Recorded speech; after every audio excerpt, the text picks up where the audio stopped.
নিয়তি। রাধা আমাকে বলে, কৃষ্ণ, যদি তুমি জানো যে নিয়তিতে কি আছে তাহলে তাকে বদলে দাও না কেন? মহাদেব আমাকে বলেন যে শ্রীকৃষ্ণ, যদি আপনি এটা জানেন যে শাম্বের নিয়তি এটাই, তাহলে আপনি তাকে বদলানোর চেষ্টা কেন করেন? কেন? কারণ আমি একজন পিতা, আর পিতার কর্তব্য এটাই, তিনি যেন সম্ভাব্য সব চেষ্টা করেন নিজের সন্তানের মঙ্গলের জন্য।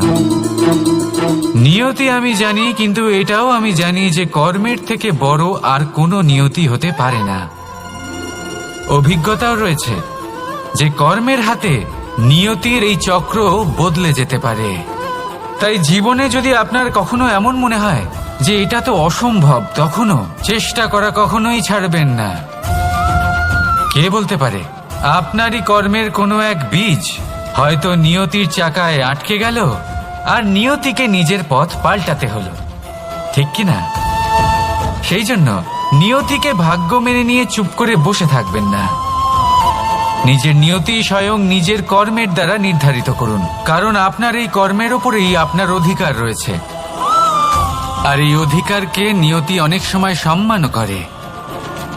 তাহলে আসুন আর আমার সাথে ভালোবেসে বলুন, রাধা রাধা। শক্তি এক অত্যন্ত বিচিত্র বস্তু, বা বলতে পারেন অনুভূতি। পিতা সবসময় চান যেন তিনি তার শক্তি পুত্রকে সঁপে দিতে পারেন, যাতে সে শক্তিশালী হয়, যাতে তার মঙ্গল হয়। তার পুত্র সবসময় চায় যাতে সে পিতার সেই শক্তি লাভ করে, কিন্তু সেই শক্তি লাভ করার জন্য পুত্র হওয়া যথেষ্ট নয়, যোগ্য পাত্র হতে হয়। আসুন আপনাকে সহজে বোঝাই। যদি আপনি সুপাত্র হন আর আপনাকে শক্তি দেওয়া হয়, তাহলে আপনি সেই শক্তির গুরুত্ব বুঝবেন, কোথায় সেই শক্তি প্রয়োগ করা উচিত সেটা বুঝবেন। আর এটা যেহেতু অর্জন করা শক্তি হবে, সেই শক্তির অপব্যবহার হবে না। কিন্তু যদি এই আপনি কুপাত্র হন আর যদি আপনাকে এই শক্তি দেওয়া হয়, তাহলে কি হবে? দেখতে গেলে এই শক্তি আপনি দান হিসেবে পেয়েছেন, তাই না আপনি এই শক্তির গুরুত্ব বুঝবেন আর না এর প্রয়োগ আপনি জানবেন। তার অপব্যবহার হওয়া সুনিশ্চিত। তাই যদি আপনি কোনো শক্তি অর্জন করতে চান, তাহলে আগে তার যোগ্য হয়ে উঠুন, পুত্র নয় পাত্র হয়ে উঠুন। আর আমার সাথে ভালোবেসে বলুন, রাধা রাধা।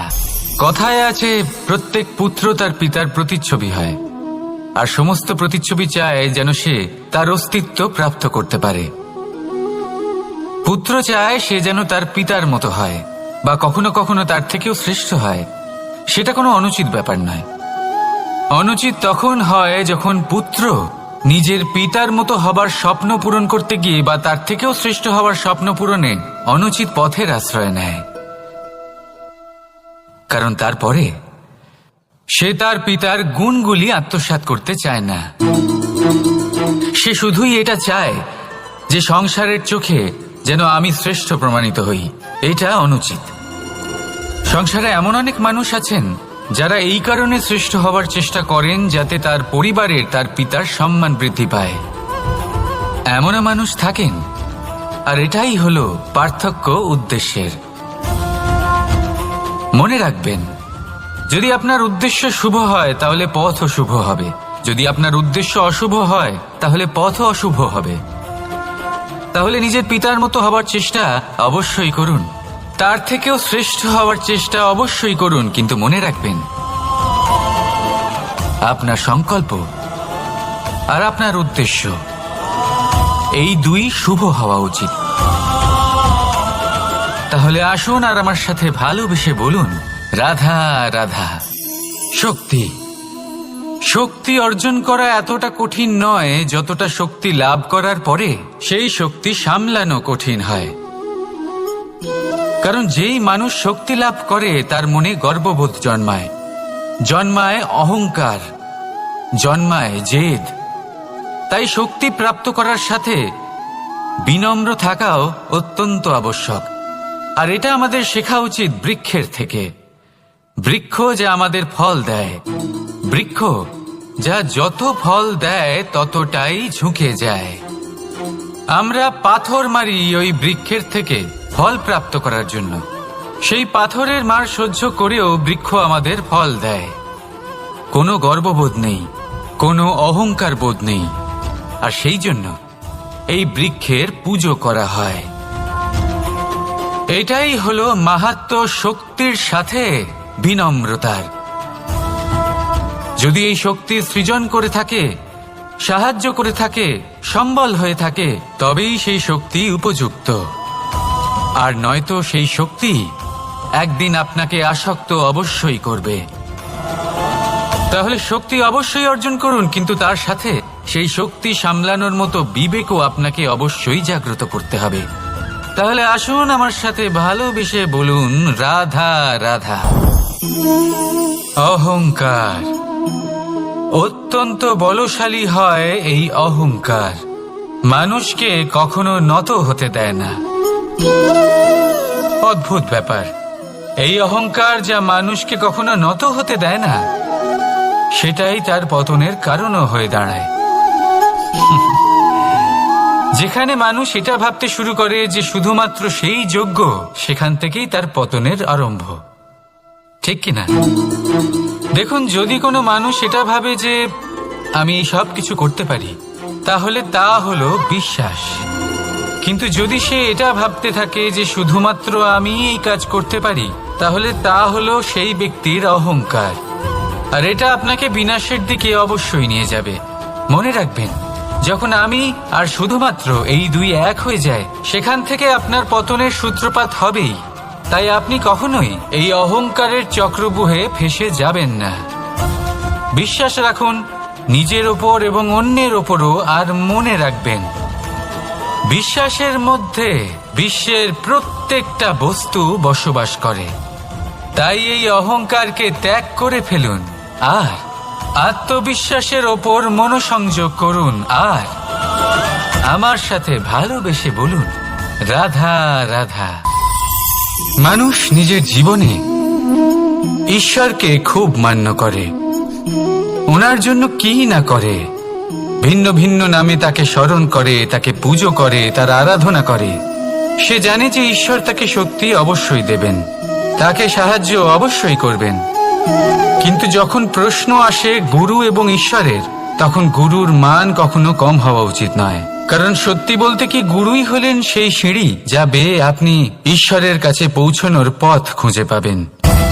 সেই পথ আপনি গুরুর থেকেই পাবেন। গুরু না থাকলে আপনি কখনো ঈশ্বর লাভ করতেই পারবেন না।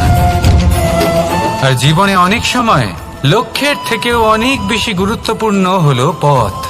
তাই এই পথের সম্মান করতে শিখুন, অর্থাৎ গুরুকে সম্মান করতে শিখুন। কারণ গুরুই হলেন পরমেশ্বর।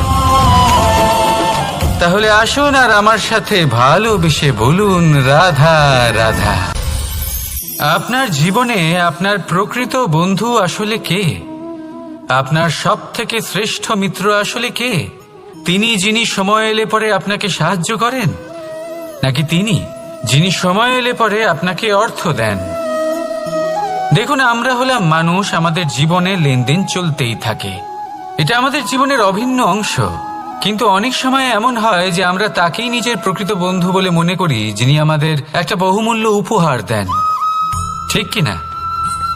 এবার আপনার জীবনে সেই বহুমূল্য উপহার কোনটা, ওই অমূল্য মিত্র আসলে কে, সেই সিদ্ধান্ত হলো আপনার। কিন্তু যদি আপনি আমাকে জিজ্ঞেস করেন, তাহলে আমার মতে স্বর্ণ, হিরে, মুক্ত, ধন এগুলো বহুমূল্য নয়। বহুমূল্য হলো সঙ্গ, যখন আপনি একা হয়ে যাবেন। সময়, যখন আপনার তাকে প্রয়োজন হবে। সমর্পণ, যখন আপনার বিশ্বাসের প্রয়োজন পড়বে। যে মানুষ আপনার প্রতি এই 3 গুণ প্রদর্শন করেন, যিনি আপনার কঠিন সময়ে আপনাকে অবশ্যই সঙ্গ দেবেন, যখন আপনার প্রয়োজন পড়বে আপনাকে অবশ্যই সময় দেবেন, আপনার প্রতি সম্পূর্ণ সমর্পিত থাকবেন, সেই হলো আপনার আসল মিত্র, সেই হলো আপনার প্রকৃত বন্ধু।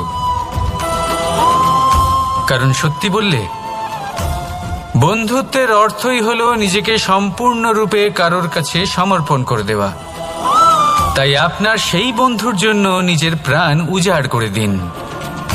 আর ভালোবেসে বলুন, রাধা রাধা। মানুষ জীবনে তিনটে কাজ অবশ্যই করে থাকে, কিছু দান করে, কিছু গ্রহণ করে, আর কিছু ত্যাগ করে দেয়। এটাও ভাবতে থাকে যে এটা করলে কিভাবে করবে। দেবার জন্য পর্যাপ্ত ধন নেই, নেবার জন্য সংসারে অত স্নেহ নেই, আর ত্যাগ করার জন্য জীবনে এত সুখই নেই, তাহলে কিভাবে করবে? আসলে আমরা বস্তুগত চাহিদা অর্জনে এত ব্যস্ত হয়ে পড়ি যে আমরা বুঝতেই পারি না যে কি নেবার আছে, কি দেবার আছে, আর কি ত্যাগ করার আছে। তাহলে আজ আমি আপনাকে বলেই দিই, মনে রাখবেন এই তিনটে গুরুত্বপূর্ণ গুণ, তিনটে গুরুত্বপূর্ণ কথা। দেবার জন্য আছে দান, নেবার মতো আছে জ্ঞান, আর ত্যাগ করার মতো আছে অহংকার। যখন আপনি দান করতে শিখে যাবেন, জ্ঞান অর্জন করার শক্তি আপনা থেকেই আপনার মধ্যে চলে আসবে। আর যখন এই জ্ঞান আপনার মধ্যে প্রবেশ করবে, অহংকার আপনা থেকেই আপনার থেকে দূরে চলে যাবে। যে ব্যক্তি এই তিনের মধ্যে ভারসাম্য বজায় রাখতে পারে, তার বর্তমান, ভূত, ভবিষ্যৎ, লোক, পরলোক সবকিছু শুধরে যায়। যেই দিন আপনি দান করতে শিখে যাবেন, জ্ঞান আহরণ করতে শিখে যাবেন, অভিমান ত্যাগ করতে শিখে যাবেন, আপনার সর্বশক্তিশালী, সর্বশক্তিমান পরমেশ্বরেরও প্রয়োজন পড়বে না। কারণ তখন ঈশ্বর আপনার মধ্যেই বাস করবেন। তাহলে আসুন আর আমার সাথে ভালোবেসে বলুন, রাধা রাধা। জীবনে অনেক সময় সমস্যা আমাদের চারদিক থেকে ঘিরে ফেলে। এই সমস্যা নানান ধরনের হতে পারে। আর্থিক সমস্যা হতে পারে, পারিবারিক সমস্যা হতে পারে, কোনো সম্পর্ক নিয়ে সমস্যা হতে পারে, কখনো কোনো দৈনিক সমস্যা হতে পারে, কখনো কোনো দ্বন্দ্ব হতে পারে, অনেক সমস্যা হতে পারে। কিন্তু যখনই কোনো সমস্যা আসে, আমাদের মনে তার জন্য একটা উত্তর অবশ্যই থেকে থাকে, যা আমাদের অন্তরে রয়েছে। একে আমরা বলি আত্মা। আত্মা হলো পরমাত্মারই রূপ, আর পরমাত্মা তা কখনোই কিছু অনুচিত চাইবে না। তাই তো এই আত্মা খুব ভালো করে জানে যে কোনটা উচিত আর কোনটা অনুচিত। যদি আসল বিষয়ের কথা বলি, তাহলে আপনাকে নিজের মনকে বুঝতে হবে। কারণ আত্মা তো পরমাত্মা থেকেই আসে, কিন্তু এই মন মানুষ জন্ম থেকেই প্রাপ্ত করে, যার বিকাশ হয় এই সংসারকে দেখে। যেদিন আপনার এই মন আর আপনার এই আত্মা এই দুই এক হয়ে যাবে, আত্মসাৎ হয়ে যাবে, সেদিন আপনার জীবনে না কোনো সমস্যা থাকবে, না কোনো ঝঞ্ঝাট থাকবে, না কোনো সংকট থাকবে। কারণ আপনার কাছে সেই সমস্ত সমস্যার, সমস্ত বিপদের সমাধান থাকবে, আর তাও আপনারই অন্তরে। তাহলে আসুন আর আমার সাথে ভালোবেসে বলুন, রাধা রাধা। ভক্তি আর শক্তি, এই দুইয়ের মধ্যে সম্পর্ক অত্যন্ত সরল।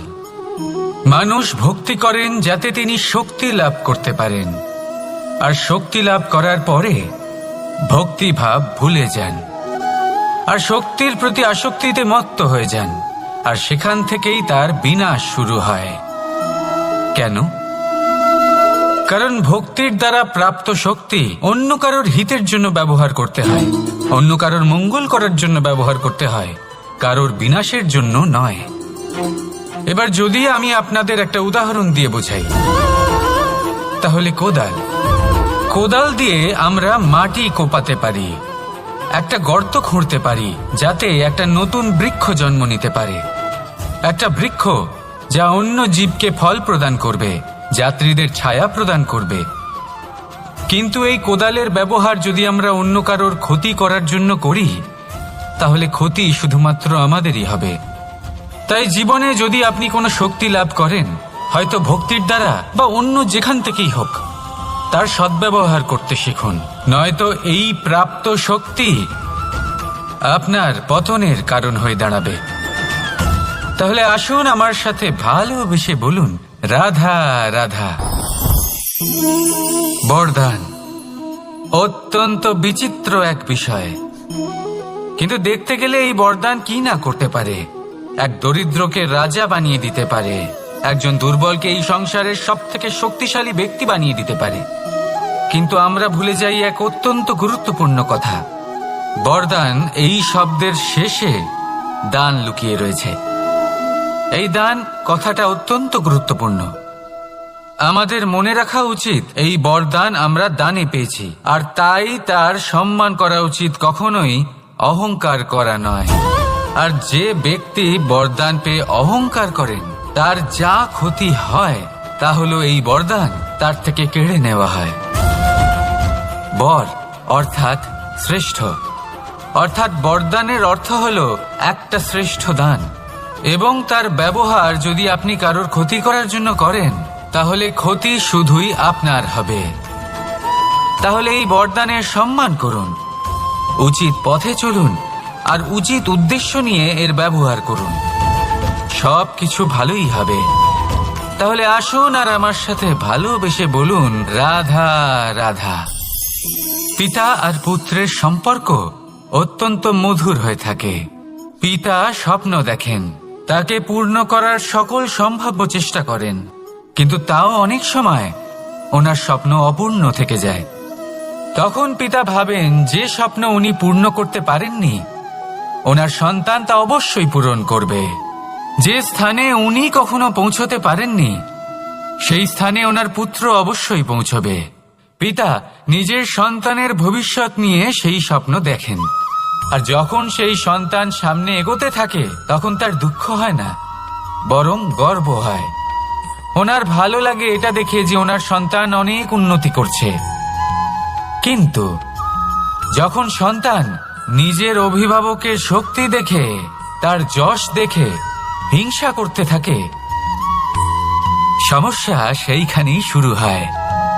সেই জন্য সকল সন্তানকে এটা মনে রাখতে হবে, দেখুন, পুত্র হবার সুবাদে, এক সন্তান হবার সুবাদে এটা হলো আপনার অধিকার যে আপনি আপনার পিতার থেকে বেশি উন্নতি করবেন। আপনার পিতাও এটাই চান, কিন্তু সুস্থভাবে এটা করুন। একটা রেখা টেনে নিন যাতে আপনি তাতে এগোতে পারেন আর আপনার পিতার তাতে গর্ববোধ হয়, আর সেই বিষয়ে দুঃখ না হয় যে আমার সন্তান আমাকেই ছোট করার চেষ্টা করছে। ইতিহাস সাক্ষী রয়েছে, যে মানুষ অন্য কাউকে ছোট করার চেষ্টা করেছেন সেই মানুষই ছোট হয়ে গেছেন। আর আমার মনে হয় না আপনি এটা চান, কারণ কোনো একদিন আপনিও কারোর পিতা হবেন। আসুন আমার সাথে ভালোবেসে বলুন, রাধা রাধা। সাথী। সাথী এই শব্দটির ব্যাখ্যা কে কিভাবে করে? মিত্র, সখা, বন্ধু। কিন্তু অর্থ একটাই, তিনি যিনি আপনার সঙ্গী হন আর তিনি যার সাথী আপনি হন। এবার সব থেকে বড় প্রশ্ন হলো এটাই যে তিনি কে হতে পারেন যাকে আপনি আপনার সাথী বলে মেনে নিতে পারেন। নিজের সখা, নিজের মিত্র, নিজের বন্ধু মেনে নিতে পারেন। আপনার সাথী হলেন তিনি যিনি দুঃখের সময় আপনার পাশে থাকবেন, আপনার হাত ধরে থাকবেন। আপনার সাথী হলেন তিনি যার হাত আপনি নিজের সুখের দিনে ধরে থাকবেন। সেই সাথীরই হাত ধরুন যিনি দুঃখে সবসময় আপনাকে সাহায্য করার জন্য তৎপর হয়ে থাকেন, আপনার পাশে থাকেন, আর যাকে সুখের দিনে আপনি আপনার সাথে রাখতে পারেন। আর যখন আপনার সাথে আপনার এই সাথী থাকবে তখন আপনি এটা বুঝবেন যে যখন জীবনে দুঃখ আসে তখন এই দুঃখ কমে যায়, সবার মধ্যে ভাগ হয়ে যায়। আর যদি তখন সুখ আসে তাহলে সেটা সবার উপস্থিতিতে আরো বেড়ে যায়। এটাই হলো প্রেম, এটাই হলো ভালোবাসা, এটাই হলো সঙ্গ, যেমন সম্পর্ক আমার আর রাধার মাঝে। তাহলে আসুন আর আমার সাথে ভালোবেসে বলুন, রাধা রাধা। আমাদের মনে যখন কোনো প্রশ্ন ওঠে, কোনো দ্বন্দ্ব জাগে, তখন আমরা যাই আমাদের গুরুর কাছে, আমাদের আরাধ্যের কাছে গিয়ে জিজ্ঞেস করি। এইভাবেই একদিন আমি পৌঁছলাম আমার আরাধ্যের কাছে, আমার মহাদেবের কাছে, আর ওনাকে প্রশ্ন করলাম যে মহাদেব, জীবনে আনন্দ পাওয়ার, উৎসব পালনের, প্রেম ভাগ করে নেবার, জীবনকে উপভোগ করে নেওয়ার সর্বশ্রেষ্ঠ সময় কোনটা? মহাদেব হাসলেন আর উনি বললেন, জীবনে উৎসব পালনের সব থেকে শ্রেষ্ঠ দিন হল মৃত্যুর ঠিক আগের দিনটা। প্রেম ভাগ করে নেওয়ার সব থেকে শ্রেষ্ঠ মুহূর্ত হল মৃত্যুর ঠিক আগের মুহূর্ত।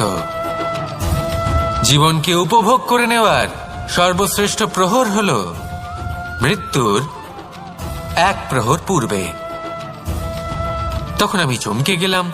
আমি বললাম, কিন্তু মহাদেব, মৃত্যু তো অনিশ্চিত, আমরা জানিও না কবে আমাদের মৃত্যু হবে।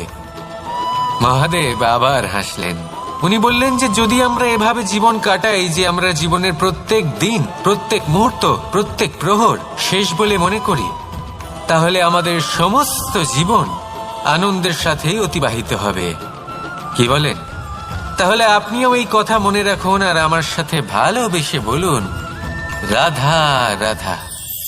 জীবনে অগ্রসর হওয়ার জন্য আমাদের কাকে প্রয়োজন হয়? মাতা পিতা, বন্ধু, প্রেম, সাহায্য, অর্থ, পরিশ্রম, আশা। ভিন্ন ভিন্ন মানুষ ভিন্ন ভিন্ন বিকল্প চয়ন করে। যদি আমি আপনাকে বলি, তাহলে জয় আর পরাজয়ের মন্ত্র দুটো শব্দের উপর নির্ভর করে, মেনে নেওয়া আর দৃঢ় হওয়া। যদি মেনে নেন তাহলে হেরে যাবেন, যদি দৃঢ় হন তাহলে নিশ্চিত রূপে জয়ী হবেন। যদি কখনো আপনি ক্লান্ত হয়ে ওঠেন, আপনি দুঃখী হন, পুরোপুরি ভেঙে পড়েছেন, তখন মেনে নেবেন না যে আপনি ভেঙে পড়েছেন, নয়তো হেরে যাবেন। তখন উল্টে স্থির করবেন যে যাই হয়ে যাক না কেন, আমি জয়ী হবই। আর আপনি দেখবেন যে জয় নিশ্চিত রূপে আপনার কাছেই আসবে। তাহলে এই কথা মনে রাখবেন আর আমার সাথে ভালোবেসে বলবেন, রাধা রাধা। সময়, জীবন, কাল। দেখতে গেলে এই তিনটি শব্দ একটি শব্দেরই সমার্থক শব্দ মনে হয়, কিন্তু এই শব্দগুলির অর্থ কি সমান? কখনোই নয়। হ্যাঁ, এই সময় চলতে থাকে, জীবন চলতে থাকে, কালচক্র চলতে থাকে। এই সময় কেটে যায়, কিন্তু এই জীবন, একে যাপন করতে হয়। কি বলেন? এই জীবনে কিছু করুন বা কিছু না করুন, জীবন এমনি কেটে যাবে, আপনি জানতেও পারবেন না। কিন্তু সেটা আমাদের উদ্দেশ্য নয়, একে যাপন করতে হবে। এই জীবনে প্রেরণা পেতে শিখুন, প্রেরণা দিতে শিখুন, আহ্বান গ্রহণ করতে শিখুন, আহ্বান জানাতে শিখুন, মহান কাজ করতে শিখুন, ধন্যাত্মক বোধ জাগিয়ে তুলুন। জীবন অতিবাহিত করার অর্থ কি তা আপনি শিখে যাবেন। কারণ সময় কেটে যায়, সমস্ত যুগ কেটে যায়, কিন্তু জীবনের রীতি জীবন কাটিয়ে দেওয়া নয়, জীবন যাপন করা। এই জীবন সম্পূর্ণরূপে অনুভব করতে হবে, নতুন পথ বানাতে হবে। এবারে যদি এই জীবন বাঁচার সময় একবার ভেবে দেখুন, যদি মনে প্রেম থাকে, সদ্ভাবনা থাকে, তাহলে কি হবে? এই জীবনকে বাঁচার অনুভূতিটাই অন্যরকম হয়ে যাবে, একটা আনন্দময়ী অনুভূতি লাভ করবেন।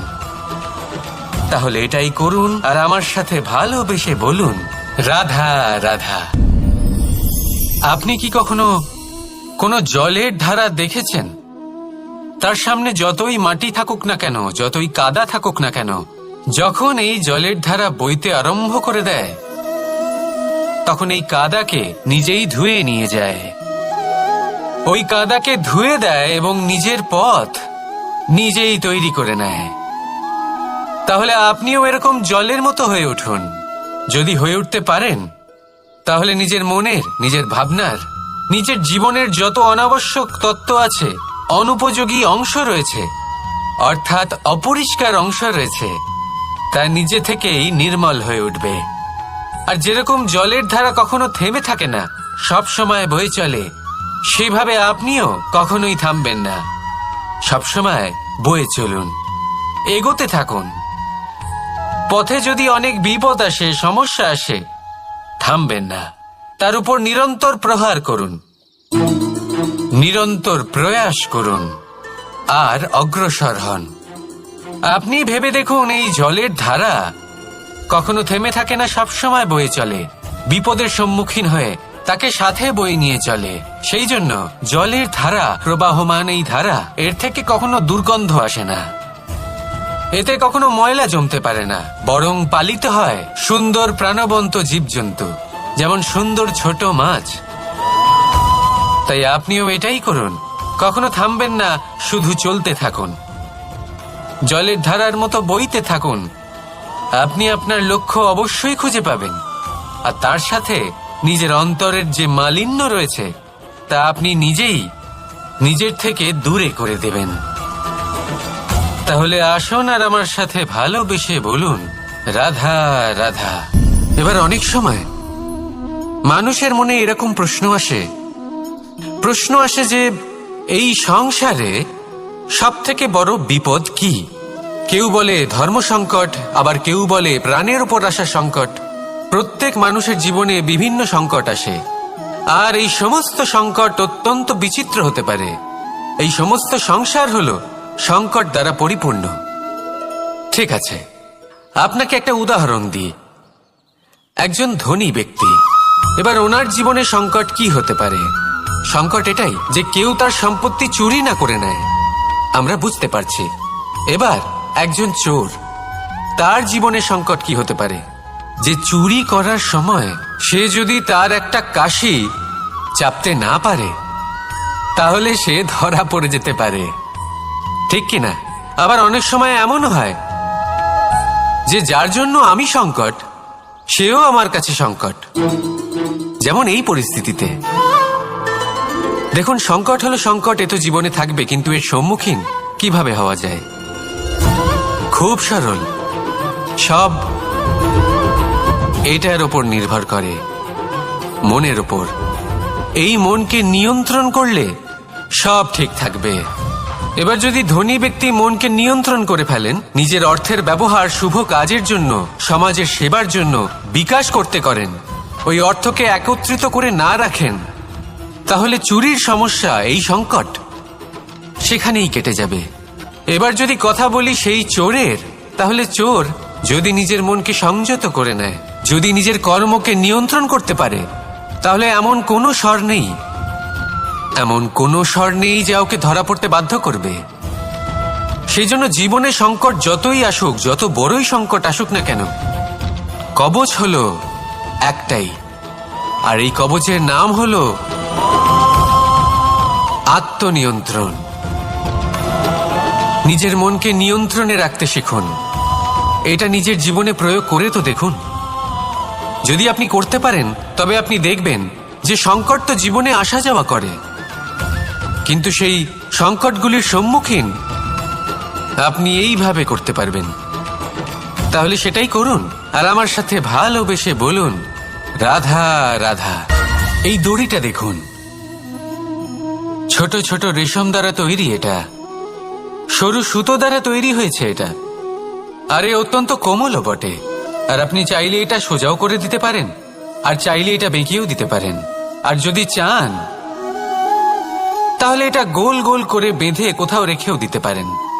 এবার এই কোমল দড়ি যদি কোনো নিষ্ঠুর কঠিন পাথরে বারংবার জড়িয়ে দেওয়া হয়, তাহলেও তাকেও কাটতে পারে, নিজের ছাপ ছেড়ে যেতে পারে, সেটার আকারও বদলে ফেলতে পারে।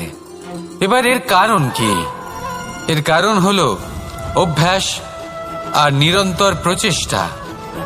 যদি আপনিও চেষ্টা করেন আর নিরন্তর কর্ম করে যান, তাহলে আপনার প্রারব্ধ পাথরের মতো কঠিনই হোক না কেন, তাতে ভাঙন ধরিয়েও আপনি নিজের লক্ষ্যে অবশ্যই পৌঁছতে পারবেন। একটা গুরুত্বপূর্ণ কথা মনে রাখবেন, সুকর্মের অভ্যাস আর নিরন্তর প্রয়াস, এই হলো সাফল্যের মন্ত্র। তাহলে জীবনে এই মন্ত্র আনুন, আর আমার সাথে ভালোবেসে বলুন, রাধা রাধা। বসন্ত ঋতু, এই সময় মন আনন্দে ভরে থাকে, এমন মনে হয় যেন আমরা আকাশে বিচরণ করতে চলে যাই, কিন্তু সেটা তো সম্ভব নয়। সেজন্য হয়তো আমরা ঘুড়ি ওড়াই। এই ঘুড়িকে নিজেদের প্রতিরূপ মনে করে। এবার অনেক মানুষ আছেন যারা ঘুড়ি ওড়ান, কিন্তু এই কর্মের সারমর্ম কি সেটা কজন বুঝতে পারেন? আপনি এটা মনে করুন যে আপনি হলেন সেই ঘুড়ি, আর এই সুতো যিনি ধরে রয়েছেন তিনি হলেন পরমাত্মা। আর এই সুতো যেখান থেকে শুরু হয় সেই লাটাই হলো আমাদের কর্মচক্র। এবার আপনি নিজেই অনুমান করুন যে এই উড়ান কার ওপর নির্ভরশীল, পরমাত্মার ওপর আর আপনার কর্মের ওপর। যদি পরমাত্মা আপনার হাত ধরে থাকেন, আপনার সাথে থাকেন, যদি আপনি শুভ কর্ম করতে থাকেন, আপনি এই আকাশে উড়তে থাকবেন। কিন্তু কোথাও যদি পরমাত্মার সাথে এই বন্ধন ছিন্ন হয়, আপনার কর্মচক্র খারাপ হয়ে যায় বা থেমে যায়, তাহলে আপনার এই ঘুড়ি কেটে যাবে আর দূরে কোনো গাছের ডালে গিয়ে আটকে যাবে। তাই শুধুমাত্র ঘুড়ি ওড়াবেন না, তার থেকে শিখুন, পরমাত্মার সাহচর্যে থাকুন, সবসময় শুভ কর্ম করতে থাকুন আর সবসময় এই আকাশে উড়তে থাকুন। আসুন আর আমার সাথে ভালোবেসে বলুন, রাধা রাধা।